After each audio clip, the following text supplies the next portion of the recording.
Hello welcome students. मैं Neeru Gupta, associate professor, department of chemistry, government MS college, Bikaner. Student BSc part third के first paper की जो हम fourth unit पढ़ रहे हैं उसके चैप्टर बायोइनऑर्गेनिक केमिस्ट्री से आज हम अगले टॉपिक को लेंगे और हमारा आज का टॉपिक है आयरन पोरफायरेंस। आयरन के पोरफायरेंस, मेटलोपोरफायरेंस हमने अपने पिछले लेक्चर में पढ़ा था और मेटलोपोरफायरेंस में जो दो पोरफायरिन हमें आयरन पोरफायरिन के रूप में पढ़ने हैं वो हमारे आज के टॉपिक का मेन कंटेंट है। ये दो पोरफायरिन जिनके बारे में हम आज बात करने जा रहे हैं वो है हीमोग्लोबिन तथा मायोग्लोबिन। हीमोग्लोबिन और मायोग्लोबिन दोनों ही हीम प्रोटीन के प्रकार हैं। हीम एक आयरन पोरफायरिन कॉम्प्लेक्स है जिसकी स्ट्रक्चर हम पिछले लेक्चर में भी देख चुके हैं और इसके अलावा मायोग्लोबिन में भी एक पॉलीपेप्टाइड सीरीज़ होती है जो कि ग्लोबिन प्रोटीन होता है और उसमें भी एक हीम समूह पाया जाता है। ग्लोबिन की पॉलीपेप्टाइड जो श्रृंखला होती है उसमें अमीनो एसिड्स पाए जाते हैं और उन अमीनो एसिड्स की संख्या और उनकी मात्रा इस बात पर निर्भर करती है कि वो किस ऑर्गेनिज्म में प्रेजेंट है। हीमोग्लोबिन और मायोग्लोबिन दोनों ही में चार चार हम जानते हैं उप इकाइयाँ होती हैं और इसका अणुभार और इसकी इकाइयों के बारे में हम आज बात करने वाले हैं। All organisms require oxygen in order to survive. सभी प्राणियों को जीने के लिए जीविता के लिए ऑक्सीजन की ज़रूरत होती है। Different proteins have different tendencies to bind and transfer oxygen. Human body में बहुत सारे ऐसे प्रोटीन्स हैं जो कि ऑक्सीजन को बांधने और उसके स्थानांतरण की प्रवृत्ति रखते हैं and these proteins are known as oxygen carriers और इन्हें ऑक्सीजन वाहक कहा जाता है। The most important two oxygen carriers are haemoglobin and myoglobin. In short haemoglobin को HB से प्रदर्शित करते हैं और मायोग्लोबिन को MB से। तो जो ऑक्सीजन कैरियर जिसके बारे में हम बात कर रहे हैं उसके सबसे दो इम्पॉर्टेंट अगर हम प्रोटीन्स की बात करें तो वो है हीमोग्लोबिन और मायोग्लोबिन।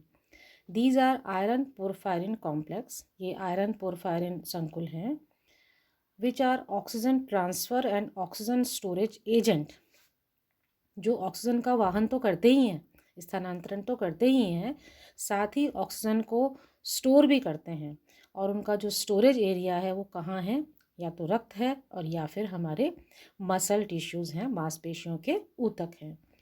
अब हम इस प्रोटीन का अगर हम फंक्शन देखें तो फंक्शन काफ़ी डिटेल में है।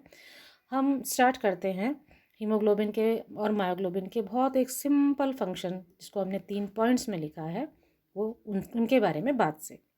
हीमोग्लोबिन ऑक्सीजन को लंग्स से लेता है, जो ऑक्सीजन हम श्वसन द्वारा इनहेल करते हैं, लेते हैं सांस के साथ, वो हमारे फेफड़ों में जाती है और उस ऑक्सीजन को हीमोग्लोबिन ले लेता है and deliver it to the rest of the body और उस ऑक्सीजन को शरीर के डिफरेंट पार्ट्स में लेके जाता है क्योंकि हीमोग्लोबिन रक्त का हिस्सा है और रक्त परिसंचरण तंत्र के माध्यम से पूरे शरीर में प्रवाहित हो रहा है। सेकेंड पॉइंट है myoglobin accepts oxygen from the haemoglobin in the muscle and store it until needed for energetic processes. ये जो हीमोग्लोबिन ऑक्सीजन को लेके आया है उस हीमोग्लोबिन से ऑक्सीजन को मायोग्लोबिन ले लेता है और उसे मांसपेशियों में स्टोर कर देता है और जब तक शरीर को ऊर्जा प्रक्रमों की ज़रूरत नहीं पड़ती वो ऑक्सीजन वहाँ स्टोर रहती है, संग्रहित रहती है। Deoxygenated haemoglobin uses some of its amino acid groups to fix up CO2 and then transport CO2 back to the lungs. अब ये हीमोग्लोबिन जो कि अपनी ऑक्सीजन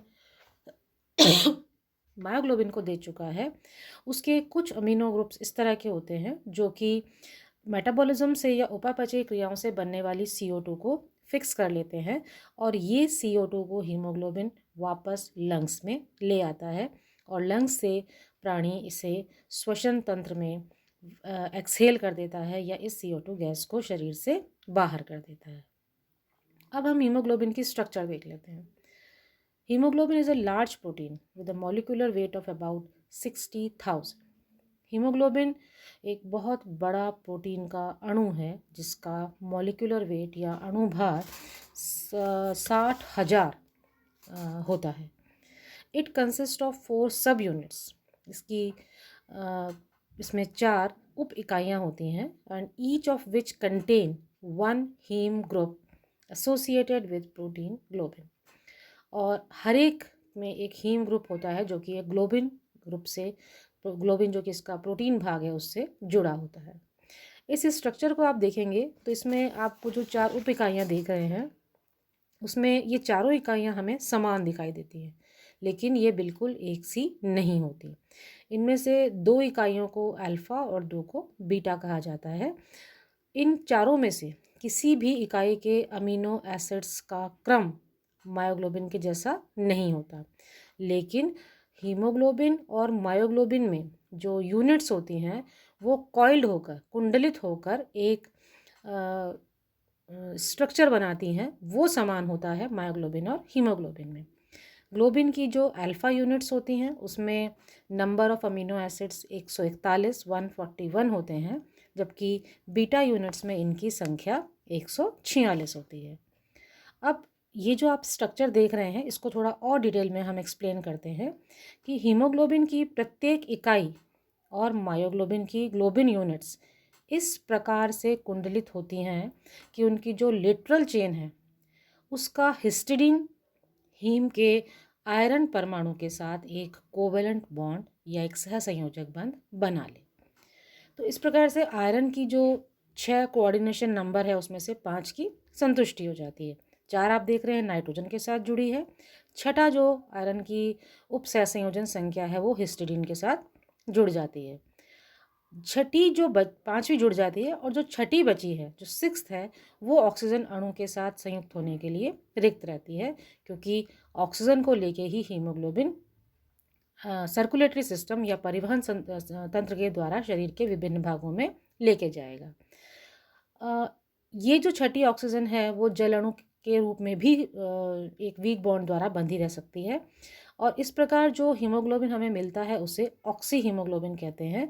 इस ऑक्सी हीमोग्लोबिन में जैसा हमने बात की कि हीम का आयरन परमाणु तल के एक ओर तो हिस्टिडीन से जुड़ जाता है और दूसरी ओर वो आयरन के साथ जुड़कर एक ऑक्टाहेड्रल शेप में अपनी 6 की 6 कोऑर्डिनेशन नंबर को सेटिस्फाई कर लेता है और इस प्रकार से हीमोग्लोबिन ऑक्सी हीमोग्लोबिन में कन्वर्ट हो जाता है।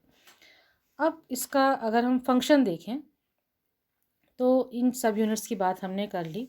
हीमोग्लोबिन में जो आयरन मॉलिक्यूल है वो 5 कोऑर्डिनेटेड होता है जो हमने अभी बात की, और ये डीऑक्सी हीमोग्लोबिन वापस से 4 में रह जाता है। अब हम इसके फंक्शंस को थोड़ा सा और डिटेल करेंगे उससे पहले कि हम मायोग्लोबिन के स्ट्रक्चर पर जाएं। हीमोग्लोबिन और मायोग्लोबिन दोनों ही हमारे शरीर के महत्वपूर्ण कार्य करते हैं, जो कि हम रोल इसका अगले लेक्चर में भी पढ़ने वाले हैं।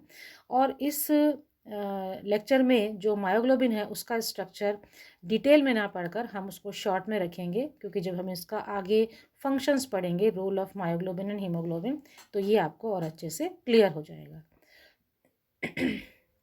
ये स्ट्रक्चर मायोग्लोबिन का है। इसमें एक पॉलीपेप्टाइड चेन है जो कि ग्लोबिन का पार्ट होता है। हीमोग्लोबिन मतलब हीम का पार्ट है और ग्लोबिन प्रोटीन चेन है, पॉलीपेप्टाइड चेन है, जिसमें एक हीम ग्रुप आप देख रहे हैं।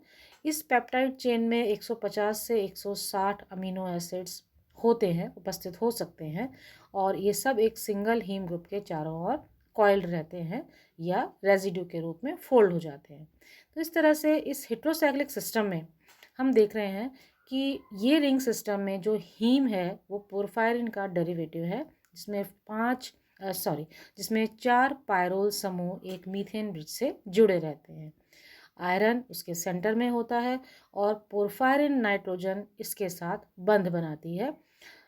हिस्टिडीन रेजिड्यू जो इमिडाजोल साइड है उसके हिस्टिडीन रेजिड्यू से इसका एक पार्ट जुड़ा रहता है और दूसरे भाग में अमीनो एसिड्स के रेजिड्यूज रहते हैं।